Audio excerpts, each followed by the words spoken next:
আসসালামু আলাইকুম viewers, welcome to এমএইচআর creations. আশা করি আপনারা সবাই খুব ভালো আছেন। 3ds ম্যাক্স টিউটোরিয়ালের 12তম পর্বে আপনাকে স্বাগতম। আপনি যদি এই চ্যানেলটিতে নতুন হয়ে থাকেন তাহলে চ্যানেলটিকে সাবস্ক্রাইব করুন এবং পাশে থাকা বেল আইকনটিতে প্রেস করে দিন। তো চলুন শুরু করা যাক আজকের পর্ব।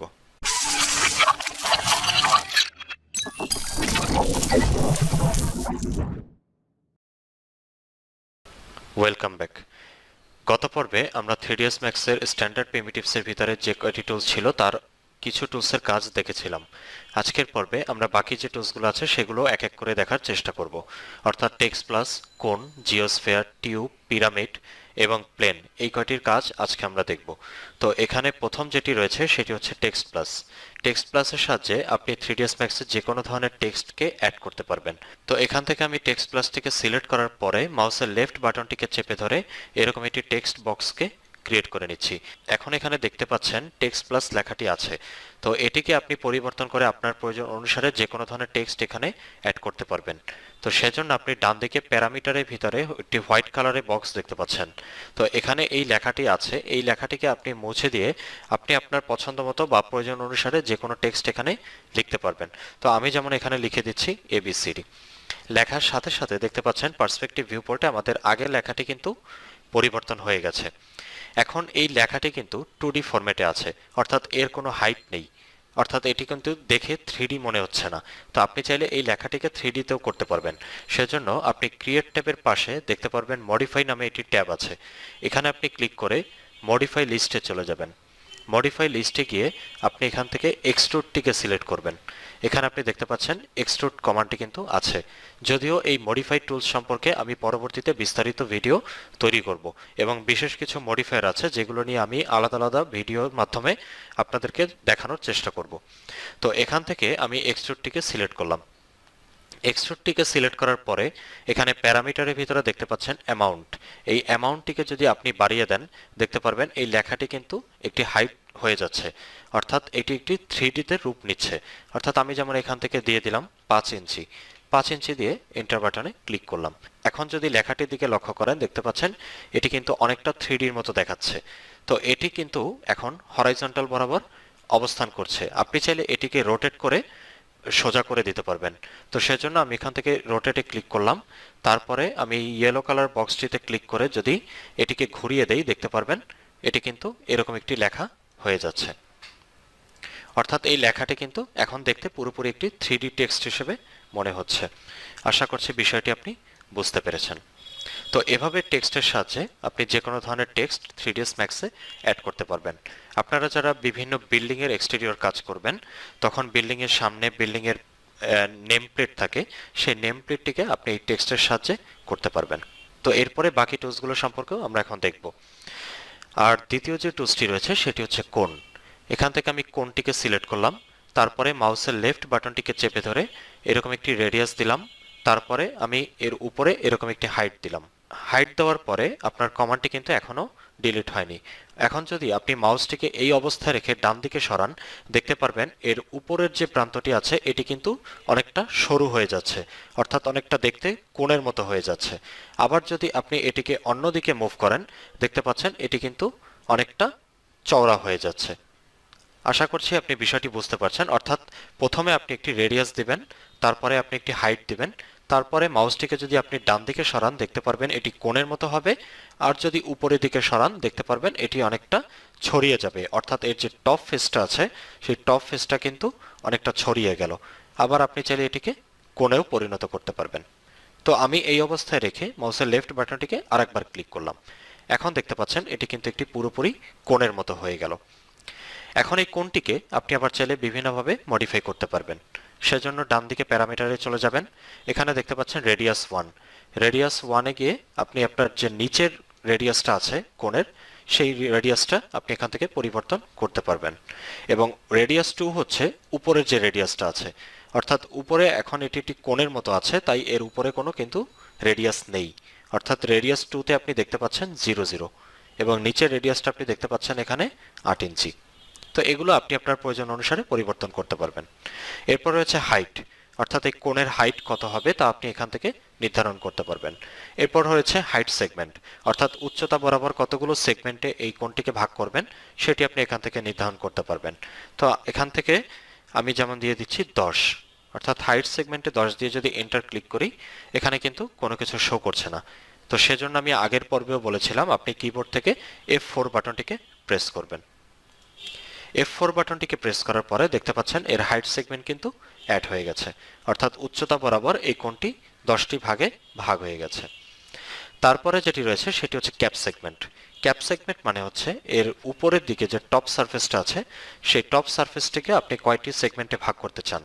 এখানে আমরা সেগমেন্টগুলো দেখতে পারবো না কারণ এর টপ সারফেসটি 0 করা আছে, অর্থাৎ রেডিয়াসটা 0। এরপরে রয়েছে সাইডস। সাইডস মানে হচ্ছে এই কোণটি কতটা মসৃণ হবে, অর্থাৎ কোণটির পৃষ্ঠদেশ কতগুলো সেগমেন্টে ভাগ হবে এখান থেকে আপনি চাইলে সেটি নির্ধারণ করতে পারবেন। আমি যদি এটিকে বাড়িয়ে দেই দেখতে পাচ্ছেন কোণটি কিন্তু অনেক বেশি স্মুথ হয়ে যাচ্ছে, আবার কমিয়ে দিলে এর শেপটি কিন্তু পরিবর্তন হয়ে যাচ্ছে। ঠিক আছে, তো এগুলো অনেকটা আগের যে টুলসগুলো আমরা দেখেছিলাম স্ট্যান্ডার্ড প্রিমিটিভসে অনেকটা সেরকম। তো আশা করছি কোণ সম্পর্কে আপনি বুঝতে পেরেছেন। এরপরে রয়েছে জিওস্ফিয়ার। এখানে জিওস্ফিয়ার এবং গত পর্বে দেখানো স্ফিয়ার অনেকটা সেম। তো জিওস্ফিয়ারটিকে আমি এখান থেকে সিলেক্ট করলাম, তারপরে লেফট বাটনটিকে চেপে ধরে আমি এরকম একটি জিওস্ফিয়ারকে তৈরি করে নিলাম। এখানে আপনি প্যারামিটারের দিকে যদি লক্ষ্য করেন দেখতে পাচ্ছেন রেডিয়াস, অর্থাৎ এই জিওস্ফিয়ারের রেডিয়াসটা কত হবে তা আপনি এখান থেকে নির্ধারণ করে দিতে পারবেন। তারপর হচ্ছে সেগমেন্টস, অর্থাৎ আগেই বলেছিলাম যে আপনি সেগমেন্ট যত বাড়াবেন গোলকটি তত বেশি স্মুথ হবে। এখানে দেওয়া আছে 8, আমি যদি এটিকে আরো বাড়িয়ে দিই দেখতে পাচ্ছেন এটি অনেক বেশি স্মুথ হয়ে যাচ্ছে। আবার যদি কমিয়ে দেই এর শেপটি কিন্তু পরিবর্তন হয়ে যাচ্ছে। তো জিওস্ফিয়ারের ভিতরে মূলত এই কয়টি দেখার ছিল। এরপরে যেটি রয়েছে তা হচ্ছে টিউব। আপনি এখান থেকে টিউবটিকে সিলেক্ট করবেন, তারপরে মাউসের লেফট বাটনটিকে চেপে ধরে এরকম একটি রেডিয়াস দিবেন। তারপরে যদি এর ভিতরের দিকে আপনি নিয়ে যান মাউসটিকে দেখতে পারবেন ভিতরে একটি থিকনেস তৈরি হচ্ছে, আর যদি বাইরের দিকে নিয়ে যান দেখতে পারবেন বাইরের দিকে একটি থিকনেস অ্যাড হচ্ছে। তো আমি এখান থেকে ভিতরের দিকে একটি থিকনেসকে অ্যাড করে এরকম একটি উপরের দিকে হাইট দিয়ে দিচ্ছি, অর্থাৎ এটি দেখতে অনেকটা টিউবের মতো হয়ে গেল। তো এখন এই টিউবটিকে আপনি আবার চাইলে বিভিন্নভাবে মডিফাই করতে পারবেন। সেজন্য প্যারামিটারের ভিতরে রেডিয়াস 1, অর্থাৎ এর যে আউটার রেডিয়াসটি আছে এই আউটার রেডিয়াসটি আপনি কত দিতে চাচ্ছেন, অর্থাৎ এই প্রান্ত থেকে এই প্রান্ত পর্যন্ত রেডিয়াসটি কত হবে তা আপনি রেডিয়াস 1 থেকে সিলেক্ট করে দিতে পারবেন। এরপর হচ্ছে রেডিয়াস 2।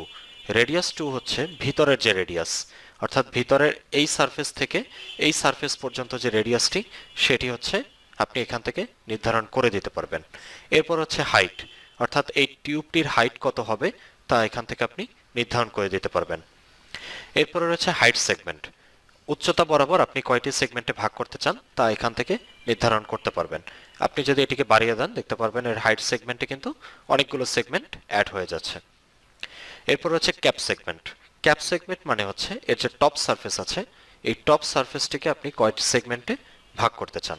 এখানে 1 দেওয়া আছে, আপনি যদি এটিকে বাড়িয়ে দেন দেখতে পারবেন এর টপ সারফেসে কিন্তু অনেকগুলো সেগমেন্ট অ্যাড হয়ে যাচ্ছে। তো এরপরে রয়েছে সাইডস। সাইডস অনেকটা আগের মতোই, যে আপনি যদি এটিকে স্মুথ করতে চান তখন আপনি এই সাইডসগুলোকে বাড়িয়ে দিবেন। আপনি যদি এটিকে বাড়িয়ে দেন দেখতে পাচ্ছেন এটি একটি খুব স্মুথ টিউব আকারে তৈরি হয়ে যাচ্ছে। আবার যদি এটিকে কমিয়ে দেন দেখতে পারবেন এর শেপটি কিন্তু পরিবর্তন হয়ে যাচ্ছে। প্যারামিটারের কাজগুলো মূলত সবগুলো অনেকটা কাছাকাছি, আপনি একটি বুঝলে বাকিগুলো আশা করছি বুঝতে পারবেন। তো এই ছিল মোটামুটি টিউবের কাজ। এরপরে রয়েছে পিরামিড। তো পিরামিডটিকে আমি এখান থেকে সিলেক্ট করলাম, তারপরে লেফট বাটনটিকে চেপে ধরে এরকম একটি বেস তৈরি করে নিচ্ছি। বেস তৈরি করার পরে আপনি যদি মাউসটিকে উপরের দিকে নিয়ে যান দেখতে পারবেন এরকম একটি পিরামিড আকৃতির বস্তু কিন্তু তৈরি হয়ে যাচ্ছে। তো আমি এখানে এরকম একটি হাইটে রেখে ক্যান্সেল করে দিচ্ছি। তারপরে এটিকে যদি আমরা একটু ঘুরিয়ে দেখি দেখতে পাচ্ছেন এটি কিন্তু অনেকটা পিরামিডের মতো তৈরি হয়ে গেছে। এখন এই পিরামিডটিকেও আপনি মডিফাই করতে পারবেন, আর সেটি হচ্ছে প্যারামিটারের ভিতরে উইডথ। উইডথ মানে হচ্ছে প্রস্থ, অর্থাৎ এর যে বেসটি রয়েছে বেসের প্রস্থ আপনি কত দিতে চাচ্ছেন। তারপর হচ্ছে ডেপথ। ডেপথ মানে হচ্ছে এর যে লেন্থ আছে সেটা আপনি কতটুকু বাড়াতে চাচ্ছেন। এরপর হচ্ছে হাইট, অর্থাৎ এই পিরামিডটার হাইট কত হবে তা এখান থেকে নির্ধারণ করতে পারবেন। এরপর হচ্ছে উইডথ সেগমেন্ট। উইডথ সেগমেন্ট যদি বাড়িয়ে দেন দেখতে পারবেন প্রস্থ বরাবর কিন্তু অনেকগুলো সেগমেন্ট অ্যাড হয়ে যাচ্ছে। এরপরে রয়েছে ডেপথ সেগমেন্ট। ডেপথ যদি বাড়িয়ে দেন দেখতে পারবেন লেন্থ বরাবর সেগমেন্টগুলো বেড়ে যাচ্ছে। এরপরে সর্বশেষ রয়েছে হাইট সেগমেন্ট। হাইট সেগমেন্ট বাড়িয়ে দিলে এর উচ্চতা বরাবর অনেকগুলো সেগমেন্ট অ্যাড হয়ে যাচ্ছে। তো এটি ছিল পিরামিডের কাজ। এরপরে সর্বশেষ যে বিষয়টি রয়েছে তা হচ্ছে প্লেন। প্লেন মানে হচ্ছে 2D সারফেস, অর্থাৎ এইটির কোনো উচ্চতা থাকবে না, শুধুমাত্র দৈর্ঘ্য এবং প্রস্থ থাকবে। অনেক সময় 3ds ম্যাক্সে কাজ করার সময় এরকম একটি সারফেসের দরকার আপনার হতে পারে, যেখানে কোনো উচ্চতা থাকবে না, শুধুমাত্র দৈর্ঘ্য এবং প্রস্থ থাকবে। তো তখন আপনি এই প্লেনটিকে ব্যবহার করবেন। তো এখান থেকে প্লেনটিকে সিলেক্ট করার পরে মাউসের লেফট বাটনটিকে চেপে ধরে যদি আপনি এরকম একটি বস্তু তৈরি করেন, দেখতে পারবেন এর কোনো উচ্চতা কিন্তু তৈরি হবে না, শুধুমাত্র একটি দৈর্ঘ্য এবং প্রস্থ থাকবে। এবং স্বভাবতই আপনি এখান থেকে প্যারামিটারের দিকে যদি লক্ষ্য করেন, দেখতে পাচ্ছেন দুটি অপশন আছে, একটি হচ্ছে লেন্থ, অপরটি হচ্ছে উইথ, অর্থাৎ শুধুমাত্র দৈর্ঘ্য এবং প্রস্থটিকে পরিবর্তন করতে পারবেন। এবং এখানে রয়েছে লেন্থ সেগমেন্ট, অর্থাৎ এর দৈর্ঘ্য বরাবর কতগুলো সেগমেন্ট হবে তা এখান থেকে নির্ধারণ করতে পারবেন, এবং প্রস্থ বরাবর কতগুলো সেগমেন্ট হবে তা এখান থেকে নির্ধারণ করতে পারবেন। এবং নিচে রয়েছে স্কেল, আপনি চাইলে এর স্কেলটিকে বৃদ্ধি করতে পারবেন। এবং এখানে রয়েছে ডেনসিটি, এবং এই ডেনসিটিও আপনি চাইলে পরিবর্তন করতে পারবেন। তো এই ছিল মোটামুটি প্লেনের কাজ। এরই সাথে স্ট্যান্ডার্ড প্রিমিটিভসের ভিতরে যে কমন টুলসগুলো রয়েছে তার প্রত্যেকটির কাজ কিন্তু আমরা শিখে ফেললাম। আপনি যদি একবার করে প্র্যাকটিস করেন এবং গত পর্বটি থেকে যদি আপনি লক্ষ্য করেন, দেখতে পারবেন আমি বক্স থেকে শুরু করে প্লেন পর্যন্ত সবকিছু কিন্তু দেখিয়েছি। আশা করছি বিষয়গুলো আপনি বুঝতে পেরেছেন, এবং পরবর্তী পর্বে আরও যে গুরুত্বপূর্ণ টুলসগুলো রয়েছে সেগুলো সম্পর্কেও আমরা ধীরে ধীরে জানার চেষ্টা করব। সে পর্যন্ত সবাই ভালো থাকুন, সুস্থ থাকুন, এই আশা রেখে আজকের মতো এখানেই বিদায় নিচ্ছি। আল্লাহ হাফিজ।